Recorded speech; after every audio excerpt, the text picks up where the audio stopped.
ओम नारायणाय परिपूर्णगुणार्णवाय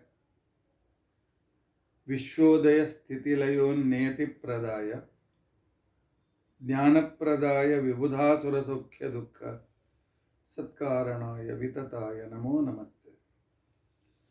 अभ्रमं भंगरहितं अजडं विमलं सदा आनन्दतीर्थमतुलं भजे तापत्रयापहम्।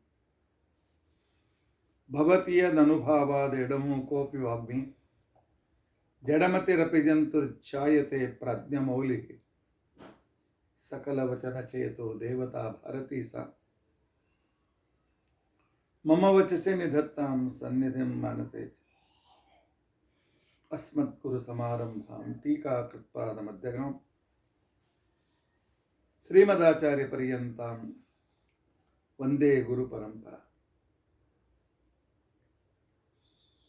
विद्यायां विबुधाचार्यं वेदज्ञानाब्धिचन्दिरं दुर्मतध्वान्तमार्ताण्डं सत्यध्यानमुनिं भजे। 50 वर्षपर्यन्तं सततं रामपूजकः श्रीसत्यप्रमोदगुरुराट् भासतां नो हृदम्बरे। बन्धुस्त्वं गुरुरिष्टदैवतमिति त्वत्पादपङ्केरुहं प्राप्तं मां परिपालयेति सततं याचे निबद्धाञ्जलिः। चित्तं मद्गुणदोषचिन्तनविधौ नूनं मनं मा कृथाः श्री सत्यात्मगुरो त्वदङ्घ्रियुगलं हित्वा न मे सद्गतिः। यैरहं शुकवत्सम्यक् शिक्षितोऽस्मि कृपालुभिः तान् वन्दे धेनुपाचार्यान् तत्त्वज्ञानार्थसिद्धये। श्री गुरुभ्यो नमः।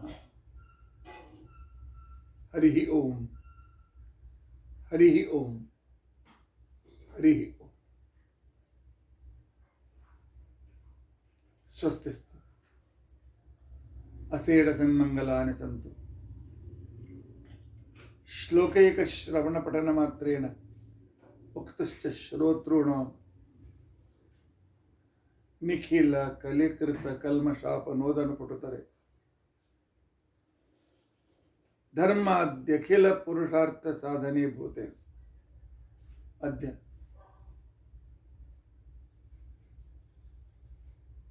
विष्णु तत्व निर्णय ग्रंथे नास्तिकवाद निरास विवरणारंभे सति किंचित पूर्वकथानुवादः। हरिः ओम हरिः ओम हरिः ओम।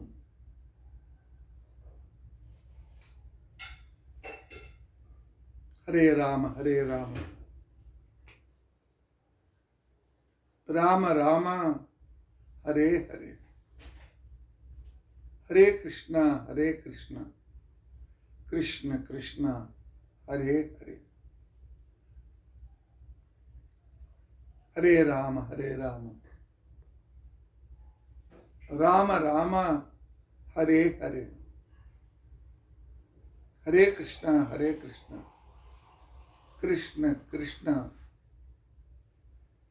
हरे हरे, हरे राम राम राम हरे हरे,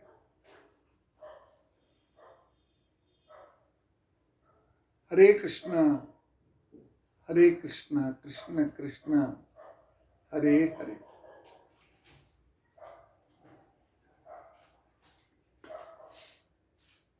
हरे राम राम राम हरे हरे, हरे कृष्ण कृष्ण कृष्ण हरे हरे, हरे राम राम राम हरे हरे, ಹರೇ ಕೃಷ್ಣ ಹರೇ ಕೃಷ್ಣ ಕೃಷ್ಣ ಕೃಷ್ಣ ಹರೇ ಹರೇ. ಶ್ರೀ ಗುರುಭ್ಯೋ ನಮಃ. ಹರಿ ಓಂ ಹರಿ ಓಂ ಹರಿ ಓಂ.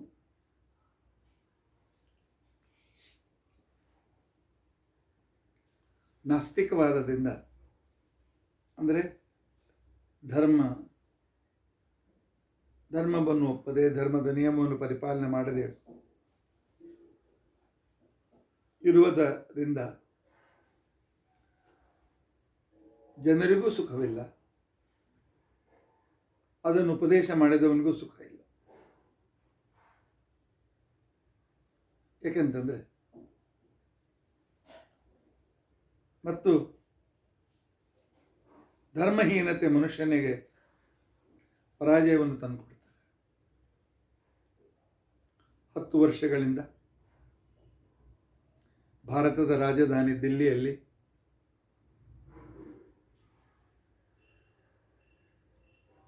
ಕೇವಲ ನಿಮಗೆ ಪುಕ್ಕಟೆಯಾಗಿ ಎಲೆಕ್ಟ್ರಿಸಿಟಿ ಕೊಡ್ತೇವೆ, ಪುಕ್ಕಟೆಯಾಗಿ ನೀರು ಕೊಡ್ತೇವೆ ಅಂತ ಹೇಳಿ ಮೋಸ ಮಾಡಿ, ಅಷ್ಟನ್ನು ಮಾತ್ರ ಕೊಟ್ಟು ಏನೂ ಉಳಿದದ್ದ ಯಾವ ವಿಕಾಸವನ್ನು ಮಾಡದೆ ಕೇವಲ ಹಣವನ್ನು ಗಳಿಸುವುದಕ್ಕೋಸ್ಕರವೇ ರಾಜನೀತಿಯನ್ನು ಮಾಡಿದ ಒಂದು ಪಾರ್ಟಿ ನಿನ್ನಿನ ದಿವಸ ಪೂರ್ತಿ ಸೋತು ಹೋದದ್ದು ನೀವು ಕಂಡಿದ್ದೀರಿ. ಏಕೆಂದರೆ ಮನುಷ್ಯ ಜನರ ಪ್ರಿಯ ಸ್ವಲ್ಪ ದಿವಸ ಅವರಿಗೆ ಮೋಸ ಮಾಡಿ ಕೆಲವು ದಿವಸ ಅವರ ಪ್ರೀತಿಯನ್ನು ಗಳಿಸ್ಬೋದು, ನಾಳೆ ಅವರೇ ಅವನಿಗೆ ವಿರುದ್ಧ ಬೀಳ್ತಾರೆ. ಈ ಮಾತನ್ನು ಅಂದಿಗೆ ಎಂದೋ ವಿಷ್ಣುದತ್ತ ನಿರ್ಣಯಕ್ಕೆ ವ್ಯಾಖ್ಯಾನ ಬರುವ ಟೀಕಾಕೃತ್ಪಾದರು ನಮಗೆ ಹೇಳ್ತಾರೆ. ನೋಡಪ್ಪ, ಧರ್ಮ ಪಾಪ ಪುಣ್ಯದ ಭಯ ಇಲ್ಲದೆ ಇದ್ದರೆ ಅಥವಾ ಕಾನೂನಿನ ಭಯ ಇಲ್ಲದೆ ಇದ್ದರೆ ಜನರೇನು ಮಾಡ್ತಾರೆ? ಏನು ಶ್ರಮ ಪಡುವ ಕಾರಣ ಇಲ್ಲ, ಕಳ್ಳತನ ಮಾಡೋಣ. ಅಥವಾ 4 ಜನ ಗುಂಡಾಗಿರಿ ಇಟ್ಟುಕೊಂಡು ಪ್ರತಿಯೊಬ್ಬರಿಗೆ ಈ ನಿಮ್ಮ ಅಂಗಡಿ ಸುರಕ್ಷಿತ ಇರಬೇಕಾಗಿದ್ದರೆ ತಿಂಗಳಿಗೆ ಎಷ್ಟು ಹಣ ಕೊಡಿ, ಇದಕ್ಕೆ ಹಪ್ತಾ ವಸೂಲಿ ಅಂತ ಕರೀತಾರೆ. ಆಮೇಲೆ ನಂತರ ಸೈಬರ್ ಕ್ರೈಮ್ನಲ್ಲಿ ನಿಮಗೆ ಹಾಗಾಗಿದೆ ಹೀಗಾಗಿದೆ ಇಷ್ಟು ಹಣ ತುಂಬ್ರಿ ಅಂತ ಅಂಜಿಸಿ ಹಣವನ್ನು ತೆಗೆದುಕೊಳ್ತಕ್ಕಂಥ ಸಂದರ್ಭವನ್ನು ನೋಡ್ತಾ ಇದ್ದೇವೆ. ಜನರನ್ನು ಅಂಜಿಸಿ ಬಡದಾಟ ಮಾಡಿ ಅಪ್ಪ ಅಮ್ಮನನ್ನು ಅಂಜಿಸಿ ಹಣವನ್ನು ದೋಸ್ತಕ್ಕಂಥ ಅನೇಕ ಘಟನೆಗಳನ್ನು ನೋಡ್ತೇವೆ. ಇದರ ಕಾರಣ ಇಷ್ಟೇ, ಅವರಿಗೆ ಅಧರ್ಮದ ಭಯ ಇರೋದಿಲ್ಲ, ಪಾಪದ ಭಯ ಇರೋದಿಲ್ಲ, ಕಾನೂನಿನ ಭಯವೂ ಕೂಡ ಇರೋದಿಲ್ಲ. ಆ ನಂತರ ಹಣಕ್ಕೆ ಹೀಗೆ ಮಾಡಿದರೆ ಇನ್ನು ನೀನು ಹೇಳಿದಂತೆ ಹೆಣ್ಣು ಹೊನ್ನು ಮಣ್ಣು, ಮಣ್ಣಿಗಾಗಿ ಮನೆಯವರನ್ನು ಓಡಿಸಿ ಆ ಮನೆಯಲ್ಲಿ ಕಬಳಿಸುವುದು, ಅಥವಾ ಬೇರೆ ಧರ್ಮದ ಜನರು ಹೆಚ್ಚಿದ್ದಾಗ ಹಿಂದೂಗಳಿಗೆ ನಾಳೆ ನಿಮ್ಮ ಮಕ್ಕಳನ್ನು ಕೊಡ್ತೇವೆ, ನಿನ್ನ ಮಗಳನ್ನು ಓಡಿಸ್ಕೊಂಡು ಹೋಗ್ತೇವೆ ಅಂತಕೊಂಡು ಅಂಜಿಸಿ ಅವರನ್ನು ಊರು ಬಿಡಿಸಿ ಆ ಜಾಗದಲ್ಲಿ ತಾವು ಮಾಲೀಕರಾಗಿ ಕೂತ್ಕೊಳ್ಳೋದು. ಯಾವುದಕ್ಕೆ? ಭೂಮಾಫಿಯಾ ಅಂತಂತಾರೆ. ಇದರ ಹಿಂದೆಯೂ ಕೂಡ ಪಾಪ ಪುಣ್ಯದ ಭಯ ಇಲ್ಲದ ಭಾವನೆ ಇದೆ ಅಲ್ವಾ? ಆ ನಂತರ ಹೆಣ್ಣಿಗಾಗಿ ನಾನು ಒಳ್ಳೆಯ ಗೀತೆ ಇಲ್ಲ, ನನಗೆ ಯಾರು ಮದುವೆ ಮಾಡಿ ಕೊಡೋದಿಲ್ಲ, ಯಾವಳಾದರೂ ಹೆಣ್ಣು ಮಗಳು ಒಬ್ಬಳಂತೆಗೆ ಹೋಗ್ತಾ ಇದ್ದರೆ, ರಾತ್ರಿ ಬಸ್ಸಿಗೆ ಕಾಯ್ತಾ ಇದ್ದರೆ ಅವಳನ್ನು ಅಪಹರಣ ಮಾಡಿಕೊಂಡು ಹೋಗೋದು, ಸಾಮೂಹಿಕ ಬಲಾತ್ಕಾರ, ಗ್ಯಾಂಗ್ ರೇಪ್ ಮಾಡೋದು, ಅವಳನ್ನು ಕೊಂದು ಹಾಕೋದು, ಈ ರೀತಿಯಾಗಿರ್ತಕ್ಕಂಥದ್ದು ಒಂದು ಕಾಮನ್ ಆಗ್ತದೆ. ಆಗ ನಮ್ಮ ನಿಮ್ಮ ಮಕ್ಕಳು ಹೊರಗೆ ಹೋಗೋದು ಕಠಿಣ ಆಗ್ತದೆ. ಆತ್ಮರಕ್ಷಣೆ ಕಠಿಣವಾಗ್ತದೆ.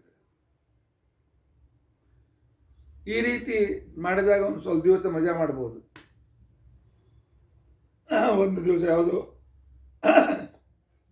ಕಲ್ಕತ್ತಾದಲ್ಲಿ ಒಬ್ಬ ನರ್ಸನ್ನು ಈ ರೀತಿಯಾಗಿ ಭೋಗ ಮಾಡಿ ರೇಪ್ ಮಾಡಿ ಸುಖ ಅನುಭವಿಸೋದು ಒಂದು ದಿವಸ, ನಂತರ ಸಿಕ್ಕಿಬಿದ್ದು ಕೊನೆಯವರೆಗೂ ಜೈಲಿನಲ್ಲಿ ಕೊಳಿತಾನೆ, ಇಲ್ಲ ಅವನು ಹ್ಯಾಂಗ್ ಮಾಡಿ ಅವನನ್ನು ಕೊಂದಾಕ್ಬಿಡ್ತಾರೆ.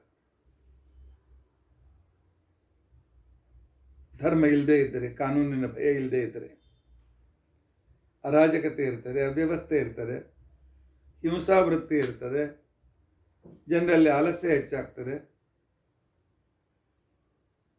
ಆದ್ದರಿಂದಾಗಿ ಎಲೆ ನಾಸ್ತಿಕನೇ, ಎಲೆ ಚಾರ್ವಾಕನೇ, ನಿನ್ನ ವಾದದಿಂದ ಜಗತ್ತಿಗೆ ಯಾವುದೇ ಉಪಕಾರ ಆಗೋದಿಲ್ಲಪ್ಪ. ಆದ್ದರಿಂದ ನೀನು ತತ್ವಜ್ಞಾನಿ ಅಲ್ಲ. ನಿನ್ನ ಸಿದ್ಧಾಂತ ಹೇಗಿದೆ? ಒಂದು ಕವಡೆಯ ಸುಖ ಪಡೆಯುವುದಕ್ಕೋಸ್ಕರ ಲಕ್ಷ ರೂಪಾಯಿಯ ಸುಖವನ್ನು ತಿರಸ್ಕಾರ ಮಾಡಿದಂತಹ ಮೂರ್ಖನು ನೀನು ಮತ್ತು ನಿನ್ನ ಅನುಯಾಯಿಗಳಾಗ್ತಾರೆ. ನಾಳೆ ನಿನ್ನನ್ನೇ ಅವರು ಉಳಿಸೋದಿಲ್ಲ, ನಿನ್ನನ್ನು ನಿಂದಿಸ್ತಾರೆ ಅಂತನ್ನುವ ವಿಚಾರ ನಿನ್ನಿಂದ ದಿವಸ ನಾವು ವಿಸ್ತಾರವಾಗಿ ತಿಳಿದುಕೊಂಡಿದ್ದೇವಲ್ಲ. ಆದರೆ ನಾಸ್ತಿಕವಾದಿಗಳು ಕೂಡ ಅಷ್ಟು ಸುಲಭವಾಗಿ ಮಾತನ್ನು ಒಪ್ತಕ್ಕಂಥವರಲ್ಲ, ಅಥವಾ ಸೋಲನ್ನು ಒಪ್ಕೊಳ್ಳೋದಿಲ್ಲ. ಅವನು ಹೇಳ್ತಾನೆ ಅಂತಂದರೆ, ಟೀಕಾಕೃತ್ಪಾದರು ಪ್ರತಿಯೊಂದನ್ನು ಹೇಗೆ ವಿಮರ್ಶೆ ಮಾಡಿ, ಮುಂದೆ ಬರುವುದನ್ನು ವಿಮರ್ಶೆ ಮಾಡಿ ಅವನಿಗೆ ಉತ್ತರ ಕೊಟ್ಟಿದ್ದಾರೆ. ಅವನ ಪೂರ್ವಪಕ್ಷ ಏನು ಅಂತಿಕೊಂಡಂತಂದರೆ, ನನ್ನನ್ನು ಕೆಲವರು ಬೈತಾರೆ, ಕೆಲವರು ಅವಿವೇಕಿಗಳು ನನ್ನನ್ನು ಬೇಕಾದರೆ ದ್ವೇಷ ಮಾಡಲಿ, ನಾನು ಅವಿವೇಕನಾಂ ಭೌತಿಕೇಶಾಂಚ ದ್ವೇಷ. ಆದರೆ ವಿವೇಕಿಗಳೇನು ಮಾಡ್ತಾರೆ? ಇವನು ನಮ್ಮ ಸುಖ ಸಲುವಾಗಿ ಪ್ರಯತ್ನ ಪಡ್ತಾ ಇದ್ದಾನಪ್ಪ, ಸುಮ್ಮನೆ ಉಪವಾಸ ಮಾಡಬೇಡಿ, ದೇವರು ದಿಂಡ್ರು ಹೋಮ ಅಂತೇಳಿ ಹಣ ಖರ್ಚು ಮಾಡಬೇಡಿ, ದೇವರ ಹುಂಡಿಗೋಸ್ಕರ ಹಣ ಹಾಕೋದು ಬಿಟ್ಬಿಡಿ. ಆ ನಂತರ ಮತ್ತೇನಾದರೂ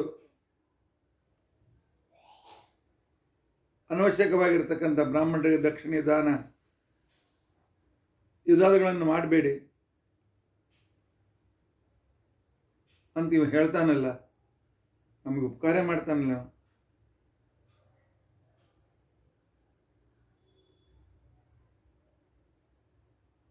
ಅದರಿಂದ ನಾನು ಒಳ್ಳೆಯವನೇ ಅಂತಕೊಂಡು ನನ್ನ ಬಗ್ಗೆ ವರ್ಣನೆ ಮಾಡ್ತಾರೆ. ಅವರಂತಾರೆ,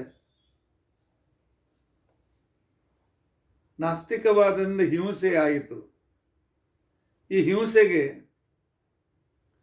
ಈ ಚಾರ್ವಾಕ ಯಾಕೆ ಕಾರಣ ಆಗ್ತಾನೆ? ಅವನು ನೀವು ಸುಖವಾಗಿರಿ, ಕಷ್ಟಪಡಬೇಡಿ ಅಂತ ಹೇಳಿದ್ದಾನೆ.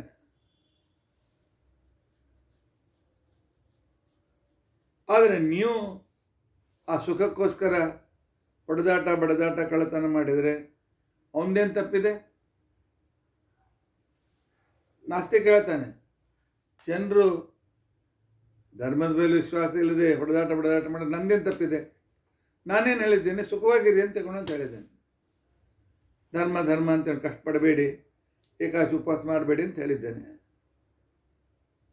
ನಾನೇನು ಕೆಟ್ಟ ಹೇಳಿಲ್ಲಲ್ಲ.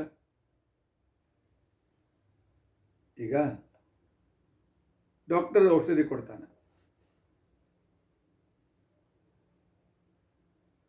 ಔಷಧಿ ಕೊಟ್ಟಾಗ ನಾನು ಅದನ್ನು ಸರಿಯಾಗಿ ಡೋಸ್ ತೆಗೆದುಕೊಳ್ಳೋದಿಲ್ಲ, ಅಥವಾ ಓವರ್ ಡೋಸ್ ತಗೊಳ್ತಾನೆ. ಅದರಿಂದ ನನಗೆ ಪೀಡೆ ಆಯಿತು. ಇದಕ್ಕೆ ಡಾಕ್ಟರ್ ಜವಾಬ್ದಾರನ, ನಾನು ಜವಾಬ್ದಾರನ? ಚಾರ್ವಾಕ ಹೇಳ್ತೇನೆ, ನಾನು ನಿಮಗೆ ಕಷ್ಟಪಡಬೇಡಿ, ಸುಖವಾಗಿರಿ, ಪಾಪ ಇಲ್ಲ, ಪುಣ್ಯ ಇಲ್ಲ, ಮುಂದಿನ ಜನ್ಮ ಇಲ್ಲ, ಹೇಗೆ ಮಜಾ ಮಾಡಿ ಅಂತ ನಾನು ಹೇಳಿದ್ದೇನೆ. ಇದರಲ್ಲಿ ನೀವು ಹೊಡೆದಾಡಬೇಡಿ, ಹೊಡೆದಾಡಿ ಬಡದಾಡಿ ಹೆಣ್ಮಕ್ಳನ್ನ ಅಪಹಾರ ಮಾಡಿ ಅಂತ ನಾನು ಹೇಳಿದ್ದೇನೇನು? ನಾನು ಹೇಳಿಲ್ಲಲ್ಲ. ಆದ್ದರಿಂದಾಗಿ ಇದು ಅವರ ಅಸಮರ್ಥತೆ ಹೊರತು ಇದು ನಂದೇನು ತಪ್ಪಿಲ್ಲ. ಪಾಪ ಒಂದೇನು ತಪ್ಪಿದೆ ಅಂತ ಹೇಳ್ಕೊಂಡಂತೇಳಿ ಜನರು ನನಗೂ ಬೈಯೋದಿಲ್ಲ. ಕೆಲವ್ರ ನಿಂದೆ ಮಾಡಿದ್ರೆ ಮಾಡ್ಬೋದು ಅಂತ ಅವನು ಪೂರ್ವಪಕ್ಷ ಮಾಡ್ತಾನೆ. ಇಲ್ಲಿರ್ತಕ್ಕಂಥ ಟೀಕಾಕೃತ್ಪದರ ವಾಕ್ಯ ನೋಡಿ ಎಷ್ಟು ಚೆನ್ನಾಗಿವೆ. ಯತ್ತು ಹಿಂಸಾಧಿಕಂ ಪ್ರಾಪ್ತಂ ತದಸ್ಮತ್ ಸಾಮರ್ಥ್ಯಾಭಾವ ನಿಬಂಧನಂ. ಧರ್ಮ ಇಲ್ಲ, ಪಾಪ ಇಲ್ಲ, ಪುಣ್ಯ ಇಲ್ಲ ಅಂತಿಕೊಂಡಂಥೇಳಿ ನಾವು ಹೊಡೆದಾಟ ಬಡದಾಟ ರೇಪ್ ಮಾಡಿದರೆ ಇದರಲ್ಲಿ ನಮಗೆ ನಾಸ್ತಿಕವಾದವನ್ನು ಹೇಳಿದೆ ಚಾರ್ವಾಕಂದೇನು ತಪ್ಪಿದೆ? ನಮ್ಮಲ್ಲಿ ನಮ್ಮ ಸಾಮರ್ಥ್ಯ ಇಲ್ಲ, ನಾವು ಸುಲಭ ಮಾರ್ಗವನ್ನು ಹಿಡಿದಿದ್ದೇವೆ, ಪಾಪ ಅವನೇನು ಮಾಡಬೇಕು ಅಂತಿಕೊಂಡಂತೇಳಿ ಇತಿ ಮನ್ಮಾನ ಅನುರಜ್ಯಂತೇವ. ಆ ರೀತಿ ತಿಳಿದುಕೊಂಡವ್ರು ನಮಗೆ ವಿಶೇಷ ರೀತಿಯಿಂದ ನಮಗೆ ಹೊಗಳ್ತಾರೆ, ನಿಶ್ಚಿತವಾಗಿ ಹೊಗಳ್ತಾರೆ. ದಿಲ್ಲಿಯಲ್ಲಿ ಆಮ್ ಆದ್ಮಿ ಪಾರ್ಟಿ ಕೇಜ್ರಿವಾಲ್ ಅದನ್ನೇ ತಿಳಿದುಕೊಂಡಿದ್ದ. ನಾನು ಅವರಿಗೆ ಪುಕ್ಕಟೆಯಾಗಿ ನೀರನ್ನು ಕೊಟ್ಟಿದ್ದೇನೆ, ಪುಕ್ಕಟೆಯಾಗಿ ಎಲೆಕ್ಟ್ರಿಸಿಟಿ ಕೊಟ್ಟಿದ್ದೇನೆ. ಅವ್ರು ನಾ ಏನು ಮಾಡಿದರೂ ಕೂಡ ಅವ್ರು ನನಗೆ ಓಟ್ ಹಾಕ್ತಾರೆ ಅಂತ. ಎರಡನೇ ಸಲ ಓಟ್ ಹಾಕಿದ್ರು, ಮೂರನೇ ಸಲ ಕಿತ್ತು ಹಾಕಿದ್ರು. ಆದರೆ ಇದು ಅವನಿಗೆ ಗೊತ್ತಾಗೋದಿಲ್ಲ. ಆದ್ದರಿಂದಾಗಿ ನನ್ನ ಉಪದೇಶ ನಾಸ್ತಿಕ ಉಪದೇಶದಿಂದ ಜಗತ್ತಿನಲ್ಲಿ ಅರಾಜಕತೆ ಬರ್ತದೆ, ಜಗತ್ತಿನಲ್ಲಿ ಹಿಂಸೆ ಆಗ್ತದೆ. ಇದಕ್ಕೆ ನಾನು ಜವಾಬ್ದಾರಲ್ಲ. ನಾನು ಅವ್ರಿಗೆ ಸುಖವಾಗಿರಿ, ಧರ್ಮ ಅಂತ ಕಷ್ಟಪಡಬೇಡಿ ಅಂತ ಹೇಳಿದ್ದೇನೆ ಅಂತ. ನಂದೇನು ತಪ್ಪಿದೆ? ನನ್ನನ್ನೇ ಜನ ನಿಂದಿಸಬೇಕು ಅಂತ ಪ್ರತಿವಾದ ಮಾಡ್ತಾನೆ.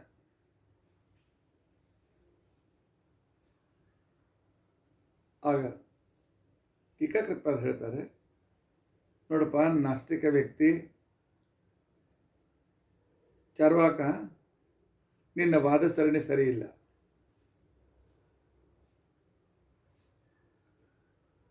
ಯಾಕೆ ಅಂತಕೊಂಡಂತಂದರೆ ನಿನ್ನ ಉಪದೇಶದಲ್ಲಿ ಲಾಭ ಹಾನಿ 50-50, ಕೆಲವು ಹಾನಿ ಇನ್ನೂ ಹೆಚ್ಚಿದೆ. ಎಲ್ಲಿ ಲಾಭ ಹಾನಿ 50-50 ಇರ್ತದೆ ಅಂಥದ್ದು ತತ್ವಜ್ಞಾನವೂ ಕೂಡ ಗ್ರಾಹ್ಯವಲ್ಲ. ಉದಾಹರಣೆಗೆ, ಒಬ್ಬ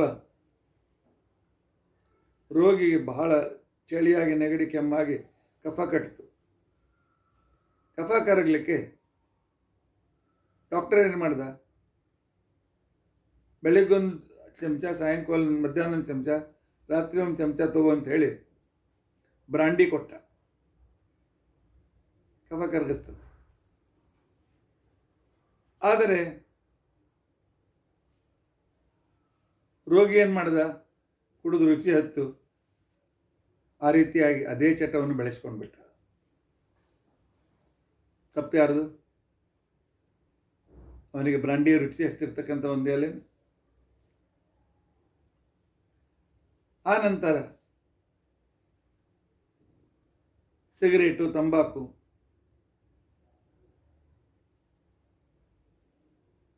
ಇವು ಮಾರೋರು ಏನು ಮಾಡ್ತಾರೆ ಅಂತಂದರೆ ಸಣ್ಣ ಅಕ್ಷರನಲ್ಲಿ ಬರೀತಾರೆ. ಏನಂತ? ನೀವು ಆ ಅಕ್ಷರ ಕಾಣಿಸಿರಬಾರ್ದು, ಅಷ್ಟು ಸಣ್ಣ ಅಕ್ಷರದ ಬರೀತಾರೆ. ಇದರಿಂದ ನಿಮಗೆ ಚಟ ಹತ್ಬಹುದು, ಇದರಿಂದ ನಿಮಗೆ ರೋಗ ಆಗ್ಬಹುದು ಅಂತ ತಿಳ್ಕೊಂಡಂತೇಳಿ ನಾವು ಬರ್ತೀವಿ. ನಮ್ದೇನು ತಪ್ಪು? ಆಗಲ್ಲ. ನೀವು ಇದನ್ನು ಕೊಡೇಬೇಡಿ ಅವರಿಗೆ ಅಂತ ಹೇಳಿ. ಮತ್ತು ನೀನು ವೈದ್ಯನ ಉದಾಹರಣೆಯನ್ನು ಕೊಟ್ಟು ಅವನು ಕೊಟ್ಟಿದ್ದಾನೆ, ತೆಗೆದುಕೊಳ್ಳೋನು ಹೆಚ್ಚು ಕಡಿಮೆ ಮಾಡಿದ್ದಾನೆ ಅಂತಂದರೆ ನಿನಗೆ ಅಂಥ ಔಷಧ ಯಾಕೆ ಕೊಟ್ಟೆ ಅವನಿಗೆ? ನಿನ್ನ ಅಬ್ಸರ್ವೇಷನ್ದಲ್ಲಿ ಯಾಕೆ ಇಟ್ಕೊಳ್ಳಿಲ್ಲ? ಆದ್ದರಿಂದಾಗಿ ನಿನ್ನ ಉಪದೇಶದಿಂದ ಹಿಂಸೆ ಅಂತ ತಿಳ್ಕೊಂಡಂತೇನಿದೆ ಇದು ತಪ್ಪಿದ್ದಲ್ಲ. ಧರ್ಮದ ಭಯ ಇಲ್ಲದೇ ಇದ್ದರೆ, ಪಾಪದ ಭಯ ಇಲ್ಲದೇ ಇದ್ದರೆ ಜನರು ನಿಶ್ಚಿತವಾಗಿಯೂ ತಪ್ಪು ಮಾಡ್ತಾರೆ. ಪಾಪದ ಭಯ ಇಲ್ಲದೇ ಇದ್ದರೆ ಯಾರ್ಯಾರನ್ನೂ ನೋಡ್ಕೊಳ್ಳೋದಿಲ್ಲ. ಪಾಪದ ಭಯ ಇದ್ದಿದ್ದಿಲ್ಲ ಅಂತ ತಿಳ್ಕೊಂಡಂತಂದರೆ ಮನುಷ್ಯ ತಂದೆ ತಾಯಿಗೂ ಅಪಮಾನ ಮಾಡ್ತಾನೆ, ತನ್ನ ಅಕ್ಕ ತಂಗಿಯರನ್ನು ಕೂಡ ತನ್ನ ಭೋಗಕ್ಕೆ ಇಟ್ಕೊಳ್ಬಹುದು. ಪಾಪ ಬರ್ತದೆ ಅಂತ ತಿಳ್ಕೊಂಡಂತ ದೂರ ಇದ್ದಾನೆ.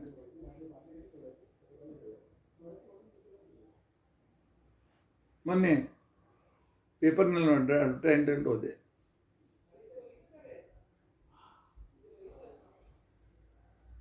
ಒಬ್ಬ ಗಂಡ ಹೆಂಡತಿ ಹೀಗೆ ವಿಚಾರ ಮಾಡಿದ್ರಂತೆ, ಮಗಳನ್ನು ಮದುವೆ ಮಾಡಿ ಬೇರೆ ಮನೆ ಕಳಿಸ್ಕೊಟ್ರೆ, ಇದು ನಡೆದ ಘಟನೆ, ಇದೇ ಬೊಂಬಾಯಿಯಲ್ಲಿ ಕಳಿಸ್ಕೊಟ್ರೆ ಅಲ್ಲಿ ಅತ್ತಿ ಹೇಗಿರ್ತಾರೋ ಯಾರಿಗೂ ಗೊತ್ತು.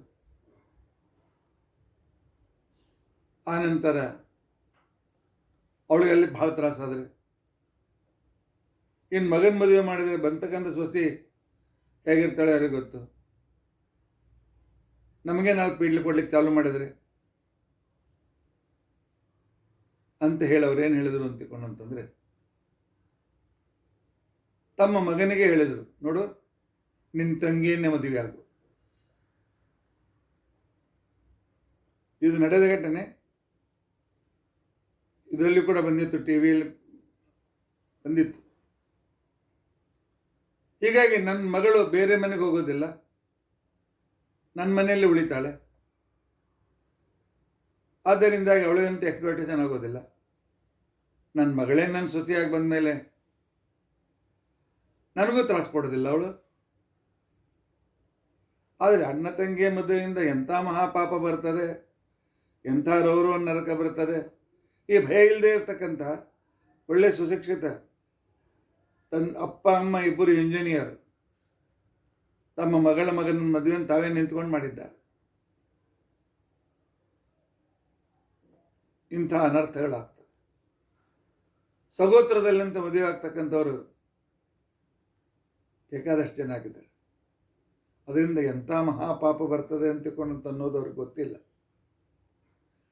ಎಂಥ ಮಹಾಶಿಕ್ಷೆ ಇದೆ ಅಂತ ತಿಳ್ಕೊಂಡಂತ ಗೊತ್ತಿಲ್ಲ. ಸಗೋತ್ರದ ವಿವಾಹವನ್ನು ಮಾಡಿಸಿದ ವ್ಯಕ್ತಿ ಪಾಪಕ್ಕೆ ಗುರಿ ಆಗ್ತಾನೆ. ಮಾಡಿಕೊಂಡಂತೂ ಆ ತಂದೆ ತಾಯಿಗಳಂತೂ ಮಹಾರೌರವ ನರಕಕ್ಕೆ ಹೋಗ್ತಾರೆ.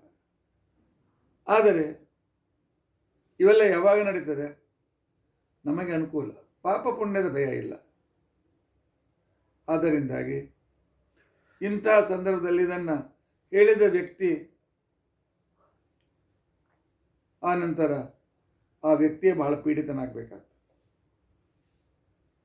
ಹಿಂಸೆ ಆದದ್ದು ನಿನ್ನ ಮಾತಿನಿಂದಲ್ಲಪ್ಪ. ಧರ್ಮ ಇಲ್ಲ, ಅಧರ್ಮ ಇಲ್ಲ, ಪಾಪ ಇಲ್ಲ, ಪುಣ್ಯ ಅಂತ ಹೇಳಿ ಅಂತೇಳಿ ಅವರು ಹಿಂಸೆ ಮಾಡ್ತಾ ಇದ್ದಾರೆ. ಆದ್ದರಿಂದಾಗಿ ನಿನ್ನ ಮಾತಿನಿಂದಲೇ ಹಿಂಸೆ ಬೆಳೀತದೆ. ಯಾವಾಗ ಹಿಂಸಿತರಾದಂಥವರು ಅಥವಾ ಹಿಂಸೆ ಮಾಡಿ ಪೀಡಿತರಾಗಿರ್ತಕ್ಕಂಥವರು ನಾಳೆ ನಿನಗೆ ಬೈತಾರೆ. ಇವನು ನಮಗಿಲ್ಲ, ಪಾಪ ಇಲ್ಲ, ಪುಣ್ಯ ಇಲ್ಲ, ಏನು ಬೇಕಾದ ಮಾಡಿದೆ ಅಂತ ಹೇಳಿದ. ಒಬ್ಬ ಶಿಕ್ಷಕ ತನ್ನ ವಿದ್ಯಾರ್ಥಿಗಳಿಗೆ ಹೇಳ್ತಾನೆ, ನಡೆದ ಘಟನೆ ನಾನು ಹೇಳೋದು.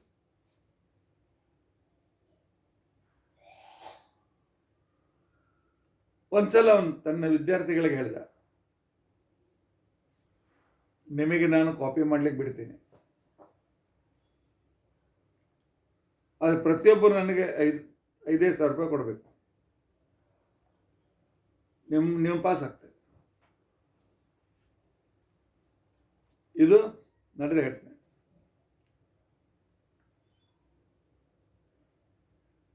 ವಿದ್ಯಾರ್ಥಿಗಳು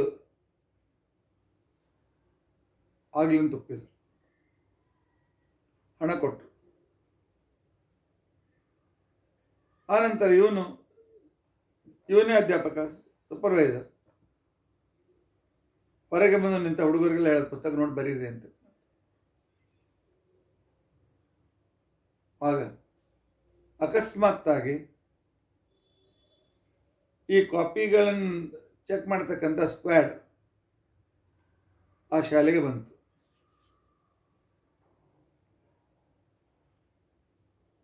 ಇವನನ್ನು ಬದಿಗೆ ಸೇರಿಸಿ ಕ್ಲಾಸ್ನಲ್ಲಿ ಹೋಗ್ತಾರೆ, ಎಲ್ಲರ ಕೈಯಲ್ಲಿ ಪುಸ್ತಕ. ಆಗ ಅವರು ಅಧ್ಯಾಪಕನನ್ನು ಆ ಕಾಲದಲ್ಲಿ ಅವನನ್ನು ಸಸ್ಪೆಂಡ್ ಮಾಡಿದರು, ಎಲ್ಲ ವಿದ್ಯಾರ್ಥಿಗಳಿಗೂ ಡಿಬಾರ್ ಮಾಡಿದರು. ಒಂದು ದಿವಸ ಈ ವ್ಯಕ್ತಿ ಗಾರ್ಡನ್ನಿಗೆ ಹೋಗುವಾಗ ಡಿಬಾರ್ ಆದ 4-5 ಹುಡುಗರು ಹಿಡಿದು ಇಷ್ಟು ಚೆನ್ನಾಗಿ ಹೊಡೆದ್ರು, ಅವನಿಗೆ ಸತ್ತೇ ಹೋಗ್ಬಿಟ್ಟ. ನಾಸ್ತಿಕವಾದಿ, ನಿನ್ನಿಂದಾಗಿ ಜನರಿಗೆ ಹಾನಿಯಾದಾಗ ಅವರು ನಾಳೆ ನಿನ್ನನ್ನೇ ನಾಶಪಡಿಸ್ತಾರೆ. ಆದ್ದರಿಂದಾಗಿ ನಿನ್ನ ಲಾಭದಿಂದ ಮತ್ತೊಬ್ಬರು ಹೆಣ್ಮಕ್ಳನ್ನು ಅಪಹರಣ ಮಾಡಿದರೆ ನಾಳೆ ಇವನ ಮನೆಯ ಹೆಣ್ಮಕ್ಳನ್ನು ಮತ್ತೊಬ್ಬರು ಅಪಹರಣ ಮಾಡ್ತಾರೆ. ಆದ್ದರಿಂದಾಗಿ ನಿನ್ನ ವಾದದಿಂದ ಜಗತ್ತಿಗೆ ಯಾವ ಉಪಯೋಗವೂ ಇಲ್ಲ.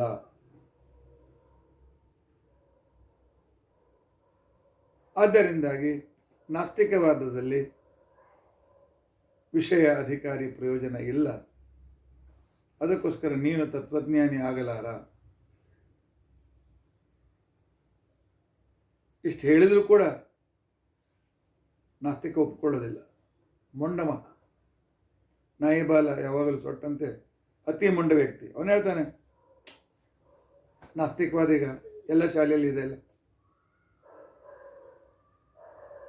ಎಲ್ಲೇ ಹೆಚ್ಚಿನ ಶಾಲೆಯಲ್ಲಿ ಕಲಿಸ್ತಾರೆ ಅಲ್ಲ, ಧರ್ಮ ಇಲ್ಲ, ಪಾಪ ಇಲ್ಲ, ಪುಣ್ಯ ಇಲ್ಲ, ದೇವ್ರ ಪೂಜೆ, ಪುಣ್ಯ ಪಾಪ ಎಲ್ಲ ಅಂಧವಿಶ್ವಾಸ ಅಂತ ತಿಳ್ಕೊಂಡಂತೇಳಿ ಅಂಬೇಡ್ಕರ್ನಿಂದ ಹಿಡಿದುಕೊಂಡು ಅದಕ್ಕಿಂತ ಮೊದಲಿನಿಂದಲೂ ಈ ನಾಸ್ತಿಕವಾದ ಪ್ರಚಲಿತವೇ ಆಗಿದೆ ಅಲ್ಲ. ರಾಮಾಯಣ ಕಾಲದಲ್ಲಿ ಭರದ್ವಾಜ ಋಷಿಗಳು ಪರಮಾತ್ಮನ ಆಜ್ಞೆಯಿಂದ ಅಸುರರಿಗೆ ನಾಸ್ತಿಕವಾದವನ್ನು ಉಪದೇಶ ಮಾಡಿದರು. ಅಷ್ಟು ಕಾಲ ತ್ರೇತಾಯುಗ ದ್ವಾಪರ ಯುಗದಿಂದಲೂ ನಾಸ್ತಿಕವಾದ ಇದ್ದರೂ ಜನರೆಲ್ಲಿ ಹೊಡೆದಾಡ್ತಾ ಇದ್ದಾರೆ. ಎಲ್ಲೋ 12 ಘಟನೆಗಳು ನಡೆದ ಕ್ಷಣಕ್ಕೇನೆ ವಾದವೇ ತಪ್ಪು ಅಂತ ಹಾಕಬೇಕು. ಅದಕ್ಕೆ ಟೀಕಾಕೃತ್ಪಾದ ಹೇಳ್ತಾರೆ, ಇಂಥ ಅನಾಹುತ ಇನ್ನೂ ಕಂಡಿಲ್ಲ ಅಂತಿಕೊಂಡಂತಂತೆಯಲ್ಲ. ಇದಕ್ಕೆ ಕಾರಣ ಏನು ಗೊತ್ತಾ? ತದಾಸ್ತಿಕ ದರ್ಶನಾನಾಂ ಅನುನ್ಮೂಲಿತತ್ವಾತ್.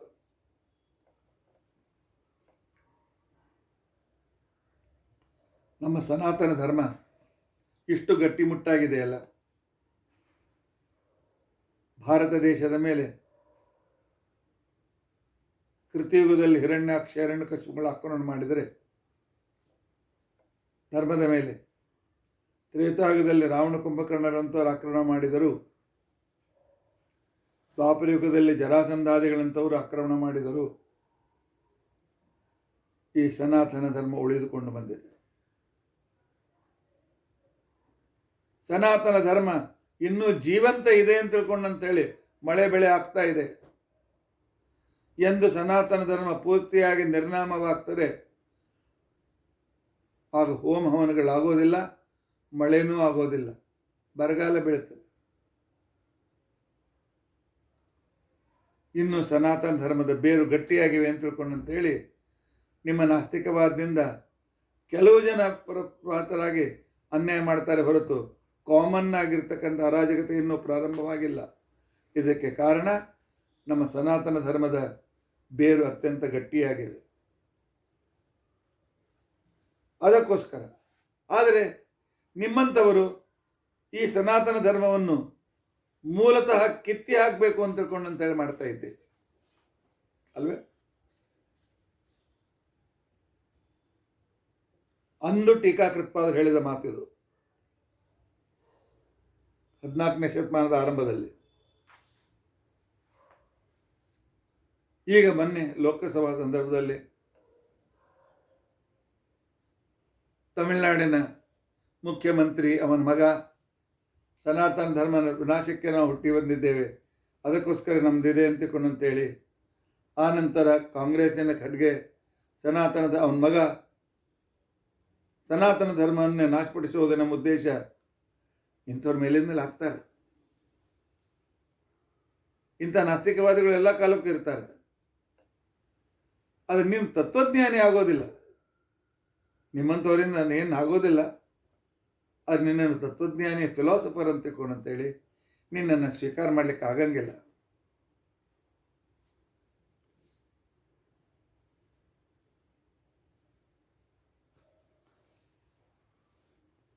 ಇಲ್ಲ, ನಾನು ಲೋಕೋಪಕಾರಕ್ಕೋಸ್ಕರವೇ ನಾಸ್ತಿಕವಾದನ್ನು ಬೆಳೆಸ್ತೇನೆ ಅಂತ ತಿಳ್ಕೊಂಡಂತೇಳಿ ಅಂತಕ್ಕಂಥವನಿಗೆ ಮತ್ತೆ ಪುನಃ ಶ್ರೀಮದಾಚಾರ್ಯರು ವಿಷ್ಣು ತತ್ವಜ್ಞಾನದಲ್ಲಿ ಪ್ರಶ್ನೆ ಮಾಡ್ತಾರೆ.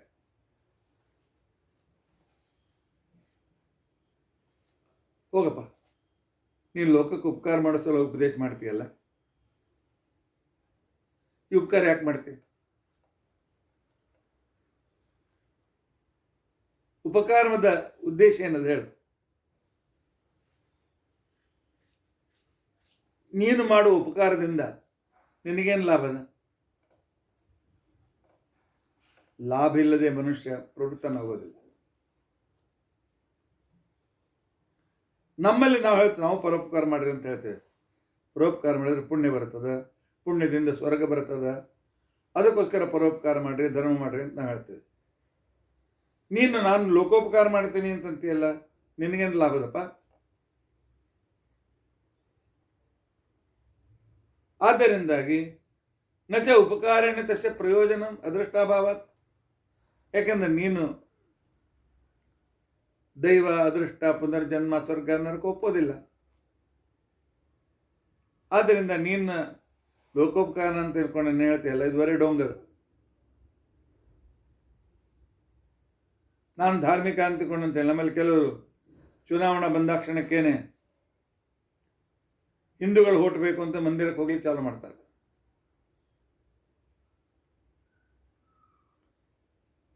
ನಾವು ಕೂಡ ಆಸ್ತಿಕರು ಅಂತ ತೋರಿಸ್ಲಿಕ್ಕೆ ನಾಟ ಮಾಡಿದ್ವಿ. ಅದೇ ಪ್ರಜೆಗಳಿಗೆ ಗೊತ್ತಿದೆ ಅವನೆಂಥವನು ಅಂತಕೊಂಡಂತೆ. ಆದ್ದರಿಂದಾಗಿ ನಿನ್ನ ಈ ಢೊಂಗಿತನದಿಂದಾಗಿ ಧರ್ಮದ ಅಭಾವವನ್ನು ಹೇಳುವ ನಾಸ್ತಿಕನಾಗಿರ್ತಕ್ಕಂಥ ನೀನು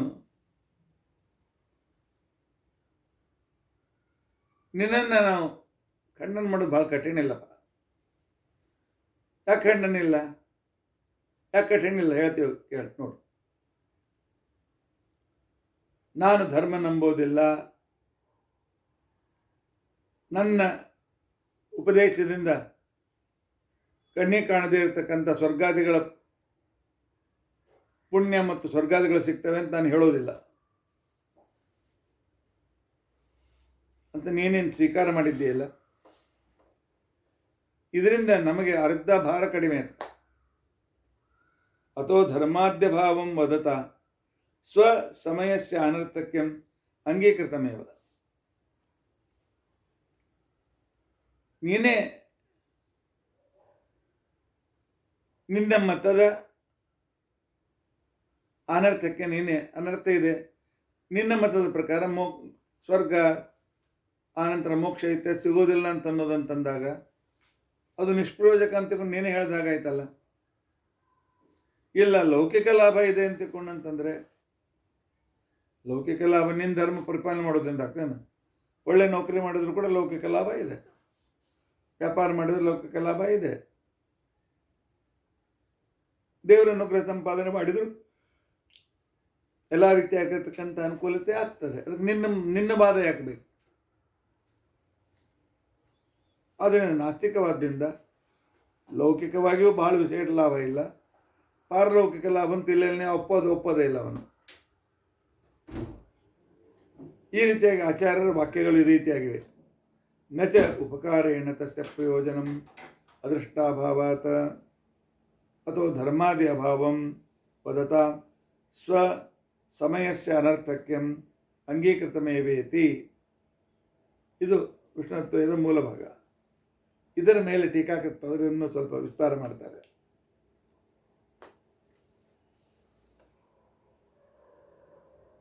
ಜನರು ನನಗೆ ಅಪಕಾರ ಮಾಡ್ತಾರೆ, ನಿಂದ ಮಾಡ್ತಾರೆ ಅಂತ ಹೇಳಿದ್ರಲ್ಲ, ಮಾಡ್ಕೊಳ್ಳಿ, ಅವ್ರೇನು ಬೇಕಾದ್ರೂ ಮಾಡ್ಕೊಂಡು, ನನ್ನ ಕರ್ತವ್ಯ ನಾನು ಮಾಡೀನಿ. ಶಾಸ್ತ್ರವನ್ನು ರಚನೆ ಮಾಡಿ ಜನರಿಗೆ ಕೊಟ್ಟಿದ್ದರಿಂದ ಅವ್ರಿಗೆ ಉಪಕಾರ ಮಾಡಿದಂತ ಆಯ್ತಲ್ಲೇನು.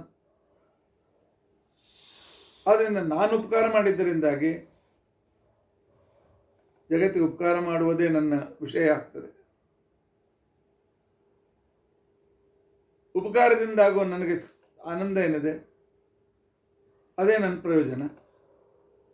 ವಿಷಯ ಆಯಿತು, ಪ್ರಯೋಜನ ಆಯಿತು. ನನ್ನಿಂದ ಉಪಕಾರ ಪಡೀತಕ್ಕಂಥವರು ಅಧಿಕಾರಿಗಳು. ಆದ್ದರಿಂದಾಗಿ ನಂದೇನು ತಪ್ಪಿಲ್ಲ. ನನ್ನ ಉಪಕಾರದ ಉಪದೇಶವನ್ನು ಜಗತ್ತು ತೆಗೆದುಕೊಳ್ಳದೇ ಇದ್ದರೆ ಅದು ಅವರ ಹಾನಿಯೇ ಹೊರತು ನಂದೇನು ಹಾನಿ ಇಲ್ಲ. ಉದಾಹರಣೆಗೆ, ನೈ ಪಂಕಮಗ್ನಾಂ ಗಾಂ ಮುದ್ದದೀರ್ಷು. ನೋಡಿ, ನಾನು ಪರೋಪಕಾರ ಮಾಡಲಿಕ್ಕೆ ಜನರು ನನಗೆ ವಿರುದ್ಧ ಆದರೆ ನಂದೇನು ತಪ್ಪಿಲ್ಲ. ಉದಾಹರಣೆ ಹೇಳ್ತಾನೆ. ಕೆಸರಿನಲ್ಲಿ ಒಂದು ಎತ್ತು ಹಸು ಸಿಕ್ಕೊಂಡಿತ್ತು. ಒಬ್ಬ ವ್ಯಕ್ತಿ ಆ ಹಸುವನ್ನು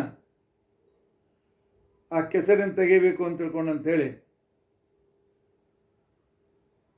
ಅದರ ಬಾಲ ಹಿಡಿದು ಜಗ್ಲಿಕ್ಕೆ ಪ್ರಾರಂಭ ಮಾಡಿದ. ಕೊನೆಗೆ ಅದರ ಕೋಡ್ ಹಿಡಿದು ಸ್ವಲ್ಪ ಅದಕ್ಕೆ ಪ್ರೆಷರ್ ಕೊಟ್ಟು ಮೇಲೆ ಬರಲಿಕ್ಕೆ ಟ್ರೈ ಮಾಡಿದ. ಆಗ ಎತ್ತು ಕೋಡಿನಿಂದ ಅವನಿಗೆ ಹೊಡೆದು ಕೊಂದಾಕ್ಬಿಟ್ಟು.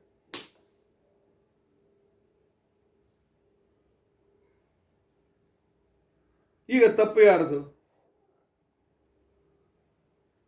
ಉಪಕಾರ ಮಾಡಿದವನು ತಪ್ಪನು ಅಥವಾ ಉಪಕಾರ ಮಾಡಿದವನಿಗೇನೆ ಅಪಕಾರ ಮಾಡಿದವರು ತಪ್ಪನು? ನಾನು ಜಗತ್ತಿಗೆ ಉಪಕಾರ ಆಗಲಿ ಅಂತ ನಾಸ್ತಿಕ ಧರ್ಮ ಉಪದೇಶ ಮಾಡ್ತೇನೆ. ಅದನ್ನು ಅವ್ರು ಅಪಕಾರಕ್ಕೋಸ್ಕರ ಅದರಿಂದ ಅವ್ರು ಅಪಕಾರ ಅಂತ ಮಾಡಿದರೆ, ಅದರಿಂದ ಅವರು ಅನ್ಯಾಯ ಮಾಡಿದರೆ ನನ್ನ ಜವಾಬ್ದಾರಿ ಇಲ್ಲ ಅಂತ ತನ್ನನ್ನು ಡಿಫೆಂಡ್ ಮಾಡ್ಕೊಳ್ಳಿಕ್ಕೆ ಪ್ರಯತ್ನ ಮಾಡಿದಾಗ ಆಗ ಟೀಕಾಕೃತ್ಪಾದರು ಹೇಳ್ತಾರೆ, ಸರಿ, ನನ್ನ ಮಾತಿಗೆ ಉತ್ತರ ಕೊಟ್ಟು.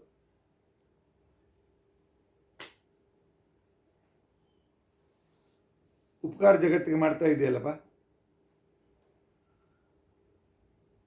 ನೀನು ಮಾಡುವ ಉಪಕಾರದಿಂದ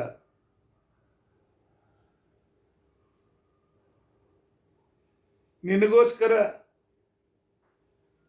ಅದರ ಲಾಭ ಆಗ್ತದೆ, ನಿನಗೇನಾದರೂ ಲಾಭ ಆಗ್ತದೆ ಅಥವಾ ಬೇರೆಯವ್ರಿಗೆ ಲಾಭ ಆಗ್ತದೆ ಅಂತ ನಾನು ನಿಮಗೆ ಪ್ರಶ್ನೆ ಮಾಡ್ತೇನೆ. ಮೊದಲೇ ಲಾಭ ಅಂತೂ ಇಲ್ಲ. ಯಾಕಂತ ತಿಳ್ಕೊಂಡಂತಂದರೆ,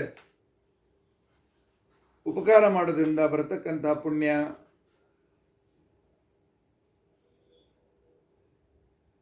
ಬರ್ತದೆ, ಸ್ವರ್ಗ ಬರ್ತದೆ ಅಂತ ನಾನು ಒಪ್ಪೋದಿಲ್ಲ. ಅಷ್ಟೇ ಅಲ್ಲ, ಆ ಹಸುವನ್ನು ಬಿಡಿಸ್ಲಿಕ್ಕೆ ಹೋಗಿ ಅದರಿಂದ ಹೊಡಿಸ್ಕೊಂಡು ಸಾಯ್ತಿದ್ದರೆ ನೀನು ಸ್ವಲ್ಪ ಪರಸ್ಪರ ಉಪಕಾರ ಮಾಡ್ದಂಗೆ ಆಗಲೇ ಇಲ್ಲಲ್ಲ.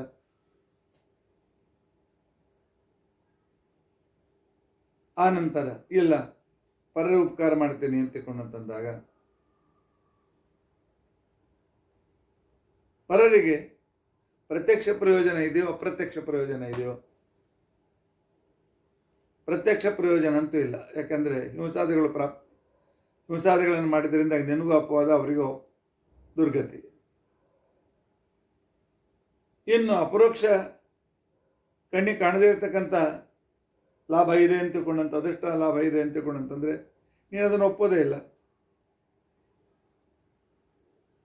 ಹೀಗಾಗಿ ನೀನು ಮಾಡುವ ಕೃತಿಯಿಂದ ನಿನಗೂ ಸ್ವಂತ ಲಾಭ ಇಲ್ಲ, ಜಗತ್ತಿಗೂ ಲಾಭ ಇಲ್ಲ.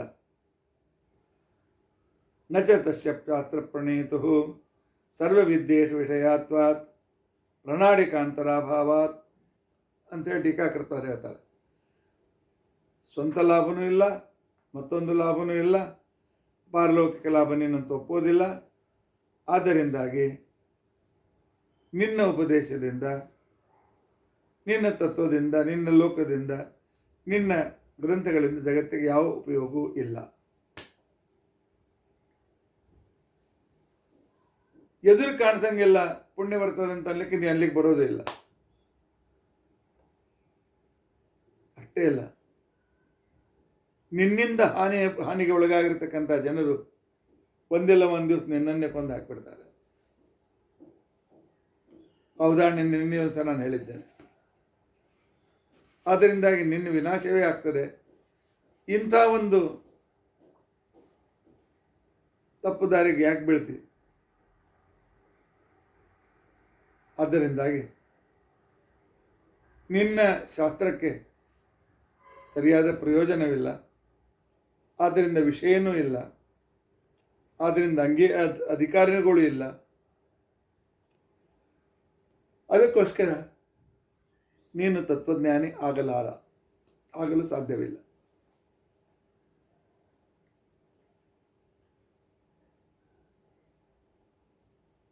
ದೃಷ್ಟ ವಿಷಯಾದಿ ನಿರಾಸಶ್ಚ ಅಯತ್ನ ಸಾಧ್ಯ ಇತಿ.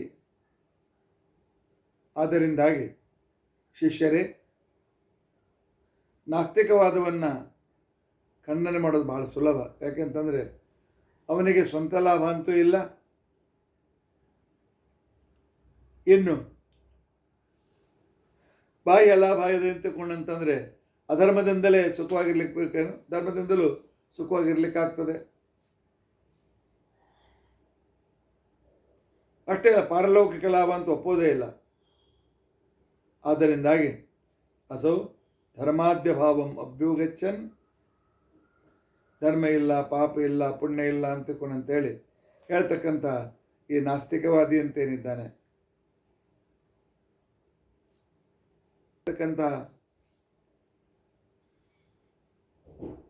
ಈ ನಾಸ್ತಿಕವಾದಿ ನಾಸೌ ಸಮಯಿ, ಅವನನ್ನು ತತ್ವಜ್ಞಾನಿ ಅಂತ ಹೇಳಿಕ್ಕಾಗೋದಿಲ್ಲ. ಅವನನ್ನು ಫಿಲಾಸಫರಿನ ದರ್ಶನ ಗ್ರಂಥಗಳ ಜೊತೆಯಲ್ಲಿ ಅವನನ್ನು ಇಟ್ಟುಕೊಳ್ಳಿಕ್ಕೆ ಆಗೋದಿಲ್ಲ. ಇಲ್ಲ, ಏನೋ ಸತ್ಕರ್ಮದಿಂದ ಸಿಗ್ತಕ್ಕಂಥ ಸ್ವರ್ಗಾದಿಗಳು ಸಿಗ್ತದೆ ಅಂತಕೊಂಡಂತ ವಿಚಾರ ಇತ್ತು ಅಂತಂದರೆ ಅತೀಂದ್ರಿಯ ವಿಷಯಗಳಿಗೋಸ್ಕರ ನಾನು ಮೊದಲೇ ಹೇಳಿದಂತೆ ಅಪೌರುಷೇಯವಾದ ಗ್ರಂಥವನ್ನು ನಾವು ನಂಬಬೇಕಾಗ್ತದೆ.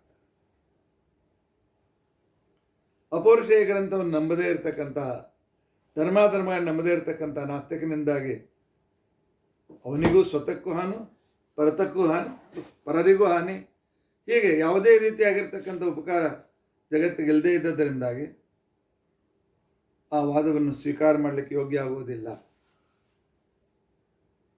ಆದ್ದರಿಂದಾಗಿ ಕೇವಲ ಜಡವಾದಿಗಳಾಗಬಾರ್ದು, ಕೇವಲ ಪ್ರಕೃತಿವಾದಿಗಳಾಗಬಾರ್ದು. ಅದಕ್ಕೋಸ್ಕರ ಜಗತ್ತಿಗೆ ಉಪಕಾರ ಮಾಡುವ ಪರಮಾತ್ಮ, ಅವನ ಆಜ್ಞಾರೂಪವಾಗಿರ್ತಕ್ಕಂಥ ಧರ್ಮ ಇತ್ಯಾದಿಗಳನ್ನು ತಪ್ಪದೇ ತಿಳಿದುಕೊಳ್ಳಬೇಕು. ಇಲ್ಲಿಯೂ ಸುಖ, ಪರತ್ತಲ್ಲಿಯೂ ಸುಖ ಸಿಗಬೇಕು ಅಂತ ಇಚ್ಛೆ ಇದ್ದರೆ. ಆದರೆ ಅಂಥ ಅತೀಂದ್ರಿಯ ವಿಷಯವನ್ನು ತಿಳಿದುಕೊಳ್ಳೋದಕ್ಕೋಸ್ಕರ ಅಪೌರುಷೇಯವಾಗಿರ್ತಕ್ಕಂಥ ವೇದ ಇದು ಅತ್ಯಂತ ಅವಶ್ಯಕವಾಗಿದೆ. ಅಂತ ಆಚಾರ್ಯ ಮಾತನ್ನಿಟ್ಟುಕೊಂಡು ಟೀಕಾಕೃತ್ಪಾದರು ನಾಸ್ತಿಕವಾದವನ್ನು ಪೂರ್ತಿಯಾಗಿ ಖಂಡನೆ ಮಾಡಿದ ನಂತರ ಆ ಕಾಲಕ್ಕೆ ಪ್ರಶ್ನೆ ಬರ್ತದೆ, ಅಪೌರುಷೇಯ ಅಂದರೆ ಏನು? ಯಾವ ಅರ್ಥದಲ್ಲಿ ವೇದವನ್ನು ಅಪೌರುಷೇಯ ಅಂತ ಹೇಳ್ತೇವೆ? ಯಾಕಂತಂದರೆ ಗ್ರಂಥದಲ್ಲಿ ಪುರುಷ ವರ್ಣನೆ ಬಂದಿಲ್ಲ ಅಂತಂತೀರಾ? ಅಗ್ನಿ, ಇಂದ್ರ, ಮಿತ್ರ ಎಲ್ಲರ ವರ್ಣನೆ ಬಂದಿದೆ. ಹಾಗಾದರೆ ತಾನಾಗೇ ಬಂತು ಅಂತಕೊಂಡಂತಂದರೆ ತಂದೆ ಇಲ್ಲದೆ ತಾಯಿ ಇಲ್ಲದೆ ಯಾವುದಾದ್ರೂ ಮಗು ಹುಟ್ಟಲಿಕ್ಕೆ ಆಗ್ತದೆಯಾ? ಅದರಿಂದ ಬೀಜ ಇಲ್ಲದೆ ಮರ ಹುಟ್ಟೋದಿಲ್ಲ. ಅದಕ್ಕೋಸ್ಕರ ತಾನಾಗೇ ಹುಟ್ಟಿದೆ ಅಂತ ತಿಳ್ಕೊಂಡಂತನ್ನೋದು ಕೂಡ ಹೇಳಲಿಕ್ಕೆ ಬರೋದಿಲ್ಲ. ಹಾಗಾದರೆ ಅಪೌರುಷೇಯ ಅಂದ್ರೇನು? ಅಪೌರುಷೆಯನ್ನು ಯಾಕೆ ಸ್ವೀಕಾರ ಮಾಡಬೇಕು? ಅಪೌರುಷೇಯತ್ವದ ಕಾನ್ಸೆಪ್ಟ್ ಏನು ಅಂತನ್ನುವ ಪ್ರಶ್ನೆಗಳಿಗೆ ಈಗಾಗಲೇ ಸಮಯ ಮುಗಿತಾ ಬಂದದರಿಂದಾಗಿ ನಾವು ನಾಳಿನ ದಿವಸ ಉತ್ತರ ಹುಡುಕಲಿಕ್ಕೆ ಪ್ರಯತ್ನಿಸೋಣ. ಅದನ್ನು ಎಷ್ಟು ಸುಲಭವಾಗಿ, ಎಷ್ಟು ಸುಂದರವಾದ ವಿವೇಚನೆಯನ್ನು ಮಾಡಿ ಮಧ್ವಾಚಾರ್ಯರು ಮತ್ತು ಟೀಕಾಕೃತ ನಮಗೆ ತಿಳಿಸಿಕೊಡ್ತಾರೆ ಅಂತ ಅನ್ನೋದನ್ನು ನಾವು ತಿಳಿದುಕೊಳ್ಳಿಕ್ಕೆ ಪ್ರಯತ್ನಿಸೋಣ. ನಾಳೆ ದ್ವಾದಶಿ ಬೆಳಗ್ಗೆ ಬೇಗ ಕೆಲಸ ಇರೋದರಿಂದಾಗಿ ಅದನ್ನು ಇವತ್ತು ಏಕಾದಶಿ ದಿವಸವೇ ರೆಕಾರ್ಡ್ ಮಾಡಿ ನೀವು ಬೆಳಗ್ಗೆ 8:00 ಕಳಿಸ್ತಾ ಇದ್ದೇವೆ. ಯಾವುದೇ ಕ್ರಮದಿಂದ ನಾಸ್ತಿಕವಾದಕ್ಕೆ ಪುರಸ್ಕಾರ ಮಾಡಬೇಡಿ. ಮಕ್ಕಳು ಬಂಧುಗಳು ನಾಸ್ತಿಕರಾಗಿದ್ದರೂ ಕೂಡ ಕ್ರಮವಾಗಿ ಅವರಿಗೆ ಬುದ್ಧಿ ಹೇಳಿ. ಪರಮಾತ್ಮ ಅನುಗ್ರಹ ಇದ್ದರೆ ಸುಖ, ಇಲ್ಲದೇ ಇದ್ದರೆ ಇಲ್ಲ ಅನ್ನುವ ಸತ್ಸಿದ್ಧಾಂತವನ್ನು ಮನಸ್ಸನ್ನು ನಿರ್ಧಾರ ಮಾಡಿಕೊಳ್ಳಿ ಅಂತ ವಿಚಾರವನ್ನು ಟೀಕಾಕೃತ್ಪಾದ ಹೇಳ್ತಾ ಇದ್ದಾರೆ. ಇನ್ನು ಅಪೌರುಷೇಯದ ಬಗ್ಗೆ ಬಹಳ ವಿಸ್ತಾರವಾದ ವಿಮರ್ಶೆ ಇದೆ. ಅದನ್ನು ಮತ್ತೆ ಪುನಃ ನಾಳಿನಿಂದ ತಿಳಿದುಕೊಳ್ಳಿಕ್ಕೆ ಪ್ರಯತ್ನಿಸೋಣ. ಇತಿ ಅದ್ಯ ಕಥಾ ಪ್ರಸಕ್ತಿ. ಹರೇ ರಾಮ ಹರೇ ರಾಮ, ರಾಮ ರಾಮ ಹರೇ ಹರೇ, ಹರೇ ಕೃಷ್ಣ ಕೃಷ್ಣ ಕೃಷ್ಣ ಹರೇ ಹರೇ. ಉಗ್ರಂ ವೀರಂ ಮಹಾವಿಷ್ಣುಂ ಜ್ವಲಂತಂ ಸರ್ವತೋಮುಖಂ ನೃಸಿಂಹಂ ಭೀಷಣಂ ಭದ್ರಂ ಮೃತ್ಯುಂ ನಮಾಮ್ಯಹಂ. ಅಚ್ಯುತಾನಂತ ಗೋವಿಂದ ಸ್ಮೃತಿ ಮಾತ್ರಾರ್ಥನಾಶನ ರೋಗಾನ್ಮಯನಾಶಯ ಶೇಷಾನ್ ಆಶುಧನ್ವಂತರೇ ಹರೇ. ಅಕ್ಷಯಂ ಕರ್ಮಯಸ್ಮಿನ್ ಪರೇ ಸ್ವರ್ಪಿತಂ ಪ್ರಕ್ಷಯಂ ಯಾಂತಿ ದುಃಖಾನಿ ಯನ್ನಾಮತಃ ಅಕ್ಷರೋ ಯೋಜರ ಸರ್ವದೈವಾಮೃತಃ ಕುಕ್ಷಿಗಮ್ಯಸ್ಯ ವಿಶ್ವಂ ಸದಾ ಜಾಧಿಕಂ ಪ್ರೀಣಯಾಮೋ ವಾಸುದೇವಂ ದೇವತಾಮಂಡಲಾಖಂಡಂ. ಶ್ರೀಕೃಷ್ಣಾರ್ಪಣಂ.